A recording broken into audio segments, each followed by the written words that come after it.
Bismillahirrahmanirrahim. Assalamualaikum warahmatullahi wabarakatuh. Waalaikumsalam warahmatullahi wabarakatuh. Alhamdulillahil qawiyyi sultanu al-wadihil burhanu wassalatu wassalamu ala sayyidina wa habibina wa syafi'ina wa maulana Muhammad wa ala alihi wa sahbihi ajma'in. Allahumma salli wa sallim ala sayyidina Muhammadin al-Fatih lima khuliqa al-hadimi lima sabaqa nasiril haqqa bil haqqi wal hadid ila siratikal mustaqim wa ala alihi wa sahbihi haqqa qadrihi wa miqdarihi al-azim.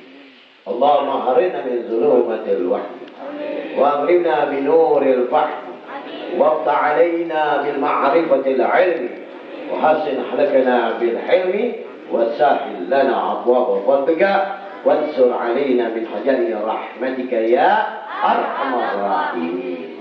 Amma ba'du, para habaib, para kiai, para ajengan, para asatidz, para hujjat, para muallimin, bapak-bapak, ibu-ibu, saudara-saudara sekalian jamaah majelis ta'lim As-Sifa.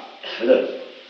Di bawah pimpinan guru kita yang mulia dan dimuliakan oleh Allah Subhanahu wa taala. Ada ilallah al-mujahid fisabilillah Al-Habib Ali bin Aneh bin Sahab. Iya kan? Bin Salim ini. Habib Ali bin Aneh bin Sahab. Mudah-mudahan Allah panjangkan umur. Allah berkahkan ilmunya. Allah luaskan ilmunya. Banyakin duitnya. Mudahkan segala langkahnya. Amin. Itu juga guru kita yang mulia dan dimuliakan oleh Allah Subhanahu wa taala. Yang tiap-tiap malam Senin menduduki memberikan bimbingan kepada kita, itu ada Allah Al-Habib Ali bin Jen Al-Qas. Mudah-mudahan Allah berikan kesehatan, Allah panjangkan umurnya, Allah angkat penyakitnya. Sini ada Al-Habib Ali ya, Ali bin Hasan bin Sahab.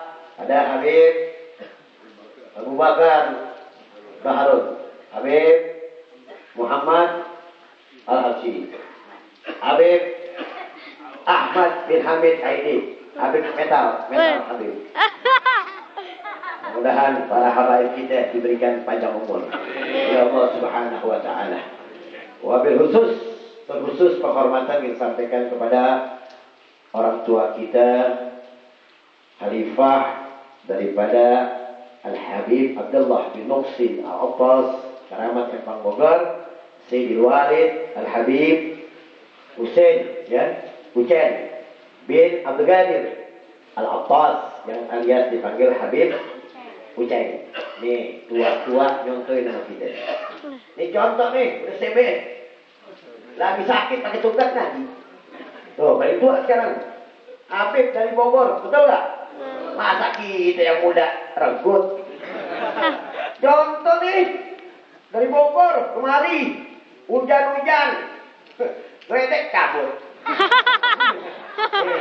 Tapi tuh kisahnya langsung tuh. Mudah-mudahan kehadiran beliau telah mewakili rohnya Al-Habib Abdullah bin Muhsin Karamat Empang Bogor Al-Attas. Mudah-mudahan kita hadir di sini mendapat barokah para habaib-habaib kita.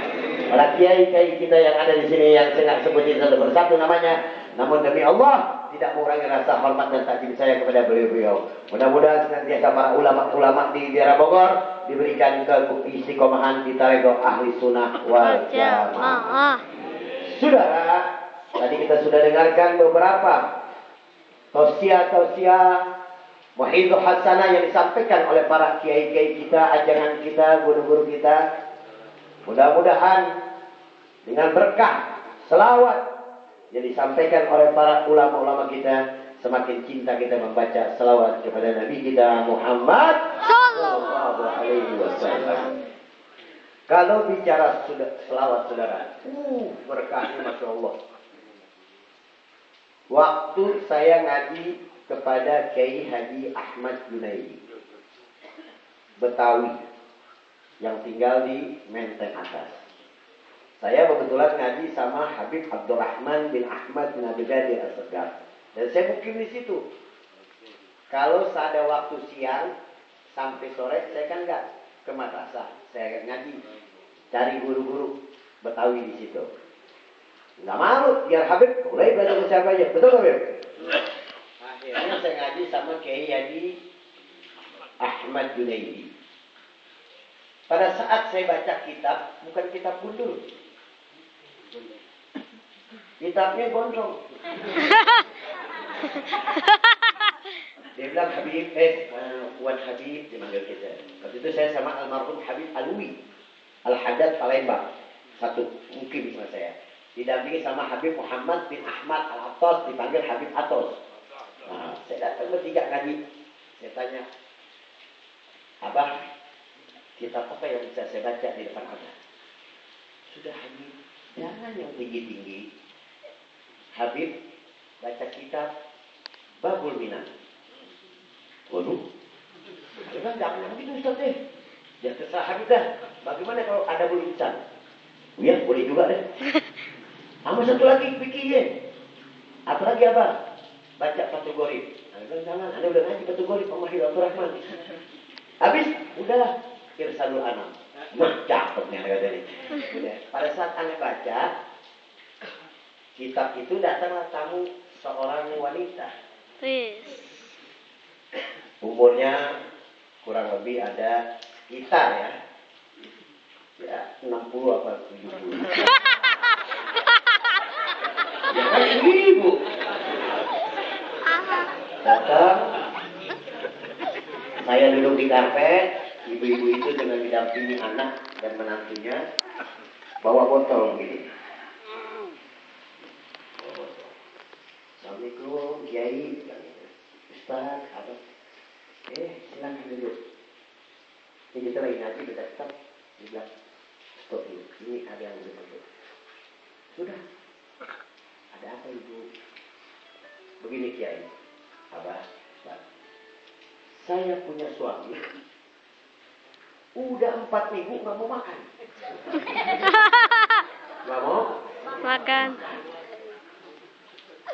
Dokter udah nggak sanggup. Terus sekarang di mana? Ada di rumah Kiai. Duit udah nggak punya. Terus maunya apa? Tolong dong bacain apa? Tiupin nih ayat. Ini ayat nih. Pak Kiai ambil itu ayat, duduk di bangku, kakinya waktu itu bengkak gitu ya. Jadi kayak habis kucing itu kan sehat tuh nih, agak bengkak pakai putar berjalan. Tuh Pak Kiai begitu, dia bilang apa? Baru mau baca Bismillahirrahmanirrahim, mau baca doa, dia berhenti. Dia lihat satu persatu. Dia namanya Habib Atos, Habib Alwi. Dipanggil Habib Alwi Al-Haddad. Ya Habib, Wan Habib, tolong dong bacain. Habib Alwi nggak mau, kena guru kan. Dia lempar lagi ke aneh. Ini nggak mau juga nih. Bukan mau ngobatin. Itu Allah kebenarannya saya itu ya. Dengan selawat, betul nggak? Udah. Akhirnya Habib Atos nggak mau. Akhirnya Mu'alim Ahmad Junaidi. Mu'alim Ahmad Junaidi ambil Habib, mohon maaf ya, mohon doa biar ikhlas ya. Tuh, lihat seorang ulama yang berakhlak kepada habaib yang muda. Dia minta redha dulu sama kita. Dia minta keikhlasan kita dulu. Cuma dibacakan. Allahumma salli ala Sayyidina Muhammad wa ala ali Sayyidina Muhammad. 3 kali itu dia baca. Dia cium. Ya pulang. InsyaAllah suami ibu tadi juga mau makan. Pulang lagi nih ibu. Pas salaman mau dikasih amplop, kasih pakai, maaf saya bukan dukun. Sudah, bawa lagi. Pulang, sampai di rumah, minumin baca salawat 3 kali, minum, tidak ada 1 jam. 5 menit, ini bapak kontak, minta nasi goreng. Ada. Karamatu salawat, betul tak? Makanya innallaha wa malaikatahu Sallu yusalluna ala 'alan nabi. nabi. Ya ayyuhalladzina amanu sallu 'alaihi wa sallimu taslima. Kalau Allah dan para malaikat aja berselawat kepada Nabi Muhammad, kita tukang nyambung kelutuk. Masa nggak mau selawat? Betul nggak Kunceng? Tadi Habib Kunceng berkah selawat panjang umur tertua di Kota Bogor sekarang. Betul nggak? Saya kita doain nih mudah-mudahan sehat deh. Panjang umur. Ini Habib Ali. Kalau nggak ada Habib Ali bin Ane bin Syahab, ya ini bala bakal turun nih. Allah kirim bala di Kota Bogor. Kenapa? Tuh tanggal 28 miskot. Ah. Allah kirim baca selawat di sini. Betul nggak, Beb? Nah, pindah balanya ke Bali. Nggak jadi, betul. Bolehmu.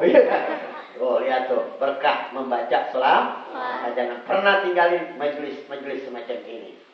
Lihat Habib Hasan bin Ja'far, majelisnya berkah dengan baca selawat.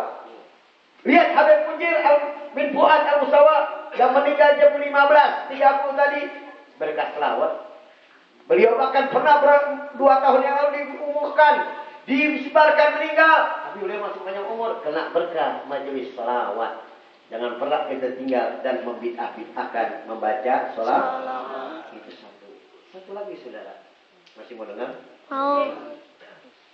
Ada seorang wanita juga. Saya bicara wanita karena yang ngadepin saya ini laki-laki. Kalau cewek cerita yang lembu laki-laki. Ada satu wanita saat rohnya ingin diambil oleh malaikat Jibril. Sampai malaikat maut. Datanglah malaikat maut, mau diambil rohnya dari mulut. Kata malaikat RT telepon ini, la tariki min rohi fahmi. Gak ada jalan untuk kau ambil rohku, wahai malaikat maut, dari mulutku. Waduh, kalau gitu dari kuping kamu. Tidak juga bisa ada jalan kau ambil dari kuping aku. Kalau gitu dari mata, enggak bisa. Kalau gitu dari kaki deh, nggak boleh juga, nggak bisa. Lihat malaikat disuruh nggak boleh ngambil rohnya. Dari tangan nggak bisa, pokoknya. Malaikat kalah. Ngadep ke Allah. Ya Rabb, abduka bala kaza wa kaza. Tidak, ya Allah, hambamu turun rukunya mau ambil di ngomong dari mulut nggak boleh, dari kuping nggak boleh, dari mata nggak boleh, dari kaki nggak boleh, dari tangan. Kata Allah, balik. Ada pintu hambaku. Tanya di mana rohnya dia muka kamar. Turun malaikat. Wahai hamba Allah, aku minta keredaanmu, dari mana kau mau diambil rohnya? Apa jawaban perempuan tadi? Kau ambil dari mulutku. Dari mulut. Tadi kau minta lu kasih. Sebelum aku ambil, aku mintanya, kenapa engkau nggak boleh ambil dari mata kamu? Karena mata aku nggak pernah liatin tempat-tempat maksiat. Kalau aku keluar rumah, aku masuk ke masjid taklim. Nggak pernah mataku lihat tuh orang perempuan yang pakai celana wahai. Apalagi ini nih, apa? Mifon. Enggak. Atau kuping kamu, kenapa nggak boleh kasih aku ambil? Kuping aku nggak pernah dengerin musik jazz, dangdut, gerobak, kagak. Kupingku mendengarkan orang baca hadroh, tuh selawat, maulidan. Nggak bid'ah nih, betul nggak? Betul. Lama ada orang bilang, wah hadroh bid'ah. Apalagi itu namanya yang mungkin Marawis. Bid'ah, nggak boleh baca selawat. Waduh. Bilang, kenapa bid'ahnya? Di zaman Nabi nggak ada marawis, nggak ada robana, nggak ada hadroh. Waduh. Jadi zaman Nabi bid'ah, nggak ada zaman Nabi bid'ah. Iya, zaman Nabi ada nggak buka lo? Kalau bid'ah. Aduh loh, dangdut gerobak kalau bikin maksiat lo bilang bid'ah. Aduh. Udah kenapa aku ambil dari kaki kamu buka kaki Romoy? Karena kakiku tidak pernah melangkah ke tempat maksiat. Keluar rumah, aku ke masjid, ke musola, kemudian ke masjid taklim. Atau tangan deh, kenapa nggak boleh? Tangan aku nggak pernah nunjuk orang. Kalau aku lagi bicara di atas, aku nggak pernah tunjuk orang-orang yang bawah. Karena aku selalu megang Al-Quran, kitab-kitab agama menenteng ulama. Lantas diambil dari mulutnya, rohnya keluar, di lidahnya terdapat tulisan Allahumma salli ala Sayyidina Muhammad wa ala ali Sayyidina Muhammad. Itu saja, nggak usah banyak selawat yang gede-gede, betul nggak? Betul. Ini orang nggak mau pandai baca selawatnya gede-gede. Wah, selawatnya hampir beribu-ribu dan baca selawat Allahumma sholli ala Sayyidina. Itu satu saudara. Saya di bulan puasa ditelepon oleh Olga Saputra. Dia sakit. Dia pulang dari Singapura divonis 3 hari meninggal. 3 hari Meninggal. Saya ditelepon oleh manajemennya Mbak Vera sama Raffi Ahmad. Terus saya nengokin ke sana ke rumah sakit. Saya bilang oke, saya datang. Datang, saya besuk, ada benjolan merah di sini. Udah segini. Kayak kepelan tangan saya. Segitu. Dia nangis, dia cerita bahwa dia divonis 3 hari meninggal sama dokter di Singapura. Saya bilang, mau sembuh? Mau Habib. Bisa baca salawat? Bisa Habib. Coba lu baca salawat saya. Dia baca asyhadu an la ilaha illallah. Itu bukan salawat, ada. Kacau. Udah, akhirnya saya ikutin aja Habib. Saya ambil air segelas, saya baca Al-Fatihah ala ma nawaina wa ala ma nawabihi ajdaduna wa salafuna anna li hajatina hajatan dunyawiyah tukhrayu bi niyyati sifa Olga Saputra bin Pak Nur Rahman. Al-Fatihah. Minum dah, baca salat 3 kali. Minum, batuk, keluar muntah. Saya bilang malam ini cari minyak kelapa dan daun sirih yang ketemu urat. Rendam sama itu minyak kelapa, empelkan 3 biji, baca selawat. Subhanallah, jam 10 saya suruh beli, jam 12 datang, setengah 1 malam waktu saat sahur, saya masih ada di rumah sakit Medisa itu, ditempelkan, menjelang subuh kempes saudara. Alhamdulillah. Berkat apa itu? Salawat. Kira-kira di majelis berkah gak kira-kira? Berkah. Mau tinggalin ini majelis? Enggak. Habib Kucing, tua-tua, lagi keadaan sakit, mudah-mudahan panjang umur, sehat. Amin. Katanya beliau menunjukkan kecintaan kepada antum di majelis selawat ini, pimpinan Habib Ali bin Salim bin Syam ini. Maka antum jangan khawatir, keluar dari sini, dosa-dosa kita diampuni oleh Allah Subhanahu wa taala. Orang yang berselawat sekali akan dibalas sama Allah Subhanahu wa taala dengan rahmatnya 10 kali 10, 100, 1000 wajibat lahu syafa'atin yaumil qiyamah. Wajib orang tersebut mendapat syafaat di hari kiamat. Yakin, kalau kita yakin insya Allah ya, tai kucing jadi dodol. Yakin kan betul lah. Jadi obat insya Allah semuanya. Makanya jangan pernah ini keluar dari majelis ini dan kita yakin kepada Allah Subhanahu. Nih, alhamdulillah adanya Habib Ali ini kuota nomor takut, insya Allah terhindar dari bala. Berkat selawat ini penyebaran salafun saleh di tarekat ahli sunnah. Jangan pernah ikutin orang-orang Syiah. Jangan pernah ikutin para Wahabi. Perbedaan boleh, tidak masalah. Tapi akidah harus pertahankan. Ahli sunnah. Silakan Anda pakai hitam. Silakan Anda pakai kuning. Jangan coba-coba ganggu akidah kami. Ahli sunnah. Orang dulu udah tahlil, maulid, jalan kubur. Tetap jangan kita bilang bid'ah. Betul nggak? Betul. Insya Allah. Mudah-mudahan apa yang saya sampaikan dengan singkat ini, insya Allah diberikan keberkahan Allah Subhanahu wa taala. Dan mudah-mudahan juga Habib Ali bin Salim bin Syam ini mudah-mudahan senantiasa dipanjangkan umur, menjadi matahari di kampung kota Bogor Takos ini untuk menerangi para masyarakat. Nih kita duduk aja nih, duduk di sini, nih karpet istighfar buat ampunin dosa-dosa kita kepada Allah Subhanahu wa taala. Kalau kita nggak punya dosa, dengan duduk di salim ini, karpet minta ampun pada Allah supaya orang yang duduk di salim diampun dosanya. Kalau kita nggak punya dosa emak bapak kita. Oh, bapak kita nggak punya dosa kakek nenek kita. Nenek kita nggak punya dosa mantu kita. Mantu nggak, cucu nggak juga, tetangga. Tuh, asik nggak? Tetangga kebagian nih, 40 rumah sono nggak terkena bala. 40 rumah ke kanan, ke kiri, ke belakang. Berkah majelis sholat. Al-Syifa, apalagi namanya Syifa. Obat. Lagi galau kemarin. Kalau masuk sini deh. Lagi kalau masuk sini deh duduk. Insya Allah kalaunya hilang. Bawa air, taruh tadi Ani. Tabaruk, betul nggak? Kalau kita keberkahan minum, banyak sawah tuh, Ustaz Muhammad, Wali Muhammad, plak. Yang lagi aus sudah. Ada nomor bayar beli. Baik, wassalamualaikum warahmatullahi wabarakatuh.